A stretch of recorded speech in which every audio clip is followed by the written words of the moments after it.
said that I was going to be doing the chicken talk because I've only had chickens for like 4 months now. You have learned so much. I could probably talk my whole time about all of the things I've learned. So I'm very much so a learn by experience person in a lot of circumstances. My husband is the opposite. He wants to research and all the details before jumping in, so it's fun.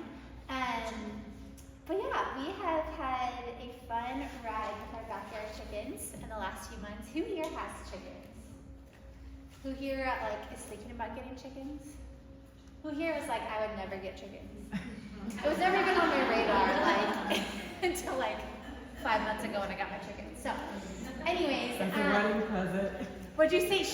Fun fact too, Jody gave me 2 of my chickens, which only one of them is still here, as a wedding gift. So, I don't know, has anyone else received a chicken as a wedding gift? I don't know. Anyways, first off, most people who have chickens live on a place like this, lots of land. But me and my husband live in Robert Bowl, have a 1/4 of an acre, and so you can do it, right? If you only have a little bit of land, as long as your HOA allows it. So this is going to be super practical, and again, don't feel like you have to take all the notes because they are all typed up for you guys on that QR code. But first off, I want to talk to you about things you want to have before you get your chickens, because I missed some of these items and had a few casualties because of it. So first off, get your coop first.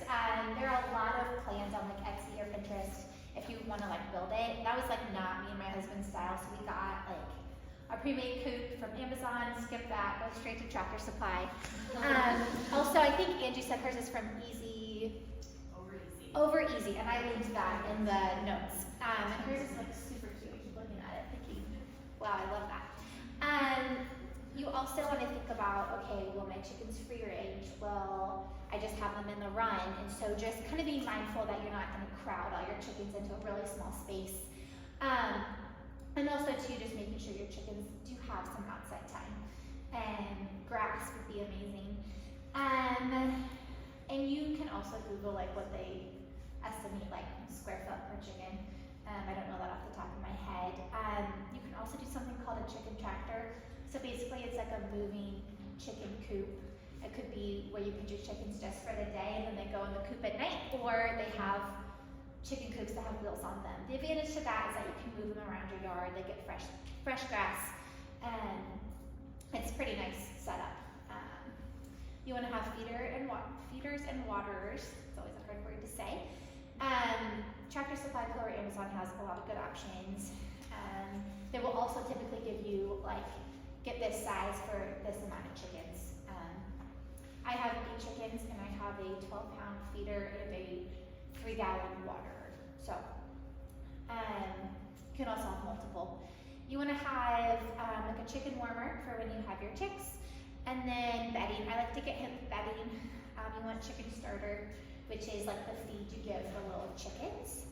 Apple cider vinegar, a probiotic, Ningxia red, raw honey, colloidal silver, and oregano oil. Those are kind of your medicine cabinet for your chickens. So some things to think about before you get your chicks. You can always get chicks at Tractor Supply Co. I think it just kind of depends on what you want. Chickens normally take, I think it's 6 months from when you get your chicks to when they'll start laying eggs. If you want to fast track that process, get what's called pullets. So they are older female chickens, and you'll get your eggs a lot quicker, which is fun.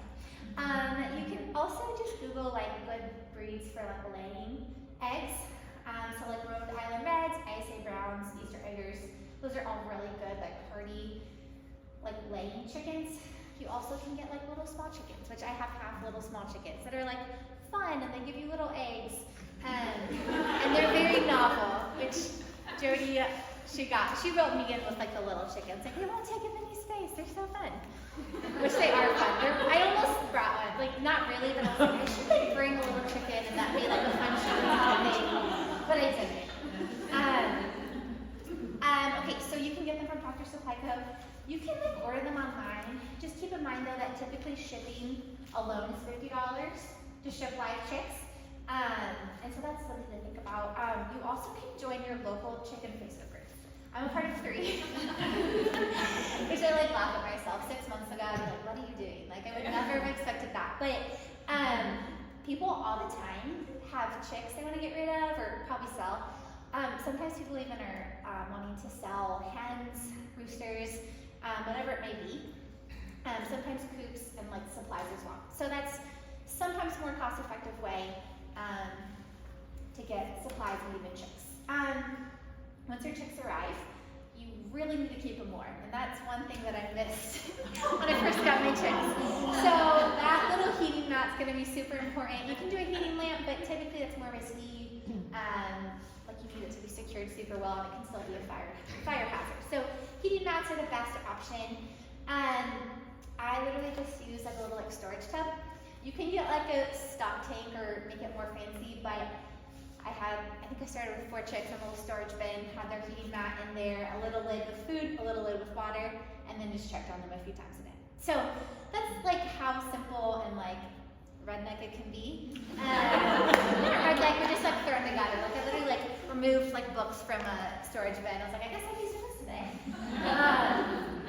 And then somebody also mentioned to me you can use those like disposable like puppy pads instead of bedding. It's like easier to like clean out if you want to. I did. Okay, so you'll have your chicks in some sort of container for longer than you want because they get smelly really quickly. But you'll get to transition them to your coop, and that will be awesome because they're in your backyard. You kind of forget about them a little bit, but then you still get the eggs, which is nice. Okay, so things to think about before you transition your chickens. Ideally, you wouldn't need supplemental heat when you transition them. So a lot of times spring, summer, fall is better, but you can in the winter. You want to make sure they're fully feathered. Typically, when you first transition them, you'd like the temperature to be about 65 degrees, and then typically 6 to 12 weeks, depending on the breed of chicken, before you transition them. I waited a little bit longer because I did have the smaller chickens to start.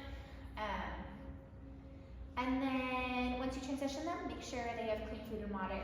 I like to elevate their water, put it on like a block of wood or a paver, and then hang their feeder, and that prevents a lot of spillage or getting like food or like them making a mess in their food and water.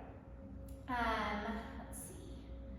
And then you just want to make sure, especially when they're getting used to their environment, that they get back into their little chicken coop at night to make sure they're secure and like all cozied up.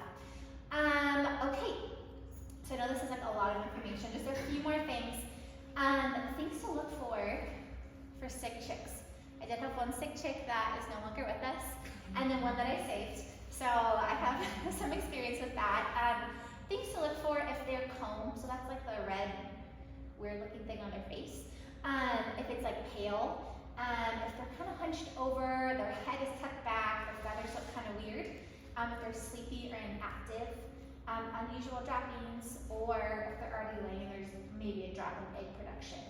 You want to isolate that sick chick or chicken, make sure they have enough food and water, and then you also want to typically treat the whole flock because what they have, other chickens may have as well, and they just haven't shown symptoms yet. There are plenty of articles out there, honestly. I did a lot of Googling and texting friends that have chickens when I realized my chickens were sick, and so there's a ton of articles.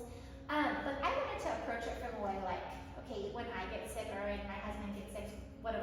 I don't go out and grab medication. I'm like, what do I have in my house? I have probiotics, I have apple cider vinegar, raw honey. So what I kind of did, and other people might do different things, so it's not a one size fits all, but I added apple cider vinegar, raw honey, colloidal silver, and then a couple of drops of oregano oil to their water. And then I also, along with their feed, I mixed in some probiotics. I gave them some egg yolks, and then Nixurbet, which is a whole food like multivitamin supplement.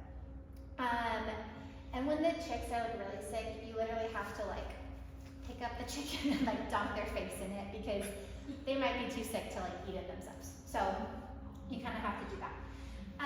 Okay, so hot weather tips. I think typically chickens do worse in heat than in the cold from what I'm hearing. So you just want to keep an eye on them. Make sure they have a lot of water. You can kind of pull back on giving them their feed and offer them more fruits and veggies, especially watermelon and cucumbers are really good things to give them. And then make sure they have shade. You can spray water like above them. My chickens don't really like that, but I still do it. And then shallow pools of water for them to stand in. Cold weather tips. So you just want to make sure there's not a ton of like drafty areas in your coop.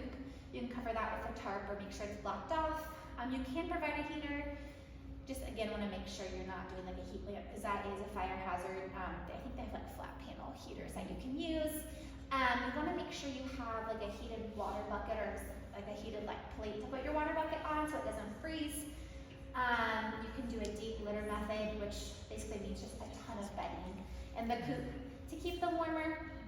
And then also incorporating more corn into their diet. Corn actually makes them warmer. So in the summer you might want to pull back on making them corn.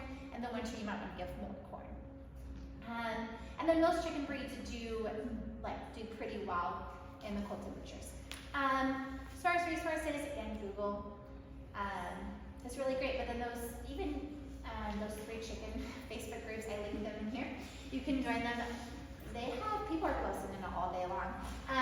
So maybe you like that, maybe you don't. But I found that I've learned a lot through what other people post or other questions that people ask. And then again, you saw several of us have chickens. So if this is something and you're like, okay, do I want to do this? Do I not? Like, reach out to one of us. We'd love to chat with you about the pros and cons of it. But I will say, it is such an adrenaline rush when you walk up to your coop and open it up and there's an egg there. I don't know, I think that's really fun. Kind of the same thing with pulling a tomato out of your garden. It's kind of like, wow, I did this. So I don't know. I think it's fun. But yeah, I was joking with my husband. He was like, oh, we have so many pets. I was like, no, these are my employees. They work for us. They provide me with something. So anyways, so that's all I have. Thank you guys for listening.